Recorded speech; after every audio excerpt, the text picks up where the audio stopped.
Yay, Sufyan. Um, so this morning, just trying to focus on on patience and love. I'm working in improv on eye contact, and I'm trying to still work on that in life too.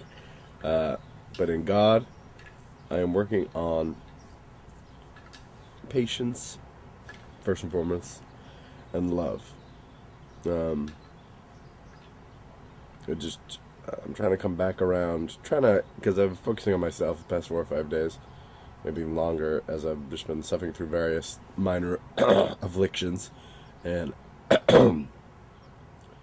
and at a bit of a plateau, feeling a little plateaued creatively, and yeah, just so I know the answer is not found within myself, and I was just saying that with my words the other day, and I was like, I gotta live that a little better. Sorry for all the throat clearing. I got a little thing, but anyway, but God is healing me as I speak, even. So yeah, I was just noticing that I need to be practicing what I was preaching about. That God tells us in His Word that basically all of our answers are to be found outside of ourself. And I was kind of having this as a healthy conversation with some folks. It's come up a couple times in the past couple weeks, and I mean, as He described it, the two greatest commandments. Love God, love the Lord your God with all your heart, all your soul, and all your mind. And that's not you; that's outside of you. And love others as yourself. Number two. Both of those are cast your eye outward. And I've been doing improv for a while, and it's so funny, that's why I mentioned that sort of at the beginning, because it's the same thing. That, like, and I was using this as a metaphor, so for any of my improv friends, this should make sense. That, like, in an improv thing, that first and foremost, you're serving the show. First and foremost, play the show. Serve the show above all things. And then secondarily, but sometimes just as important, practically, is support your players. Get your information from everybody else and make everyone else look great. Serve others. Serve the show, serve others. And show kind of becomes God in that metaphor, but let's not even get in that. Anyway, and that often that can be sort of, sorry, my fingernails are dirty. When they're dirty, I chew them. Which is kind of gross, really. Anyway,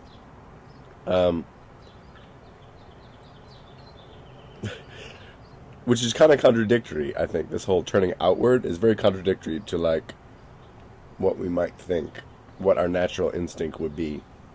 But His Word is also full of, lean not on your own understanding. And man, have I found that to be true. So in some ways it's quite contradictory. It's so contradictory to that, like, well, first you've got to love yourself in order to love someone else. And you've got to get yourself together, before you can blank. And okay, you got to take care of yourself, and then you can do others. But we're never done with that. So in a way, it's funny because I was thinking about that sort of in terms of parenthood, that, like, okay, well, once I get my stuff in order, and once I'm this sort of person, then it's time for me to have kids. And you realize that everybody at all ages, young, middle-aged, old, everyone's still a mess. It's not like at 90 years old you suddenly don't have problems. You aren't still body dysmorphic. You don't think you're uglier than you are. You don't, like, get mad at really stupid things. You're always so waiting on some sort of perfection, or turning inwards, kind of seeking after yourself. For me, is never paid dividends. For me. And so I was just sort of thinking about that, and because I've been doing that the past 4 or 5 days, and it really, not all the time, but definitely enough that it's been not helpful. And so I was chasing after that today. Where is it? Proverbs 26. Most men will proclaim each his own goodness, but who can find a faithful man? The righteous man walks in his integrity. His children are blessed after him. A king who sits on the throne of judgment scatters all evil with his eyes. Who can say, I have made my heart clean, I am pure from my sin? Diverse weights and diverse measures, they are both alike, an abomination to the Lord. Even a child is known by his deeds, whether what he does is pure and right. The hearing ear and the seeing eye, the Lord has made them both.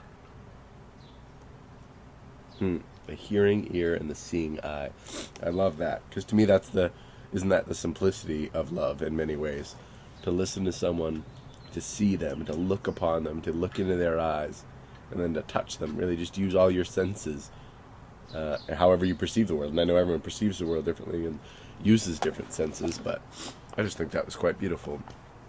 And drawing me away from any sort of sense of, again, of like all this having to be figured out within me that I've been janking around with. And then I also, out of that, wanted to leap into God's love that I just wanted to claim this morning. Oh, and also sort of the spirits that have been kind of moving through me, and the one I'm trying to run to. Beloved, do not... Oh, this is 1 John 4:1. Beloved, do not believe every spirit, but test the spirits, whether they are of God, because many false prophets have gone out in the world. By this you know the Spirit of God. Every spirit that confesses that Jesus Christ has come in the flesh is of God. And every spirit that does not confess that Jesus Christ has come in the flesh is not of God. And this is the spirit of the Antichrist, which you have heard was coming and is now already in the world. You are of God, little children, and have overcome them, because he who is in you is greater than he who is in the world. They are of the world, therefore they speak as of the world, and the world hears them. We are of God. He who knows God hears us. He who is not of God does not hear us. By this we know the spirit of truth and the spirit of error. And right after that, lest you think it's getting to like us against them, but really this is a you against yourself message, I feel, as much as anything. This isn't just like false prophets have gone out in the world. Sure, there's other people who might say things that will draw you off of where you need to be going, certainly. But I think, as much as often as anything, it's you. This is the battle within your own brain, within your own heart. Tap tap tap tap tap. And but anyway, I love that. Right after that, seems a little. Beloved, let us love one another, for love is of God, and everyone who loves is born of God and knows God. He who does not love does not know God, for God is love. You know what? I don't always focus on that. The love of God was manifested towards us, that God has sent his only begotten Son into the world that we might live through him. Not just die and avoid destruction through him, but live through him. In this is love. Not that we love God, but that he loved us and sent his Son to be the propitiation for our sins. Beloved, if God so loved us, we also ought to love one another.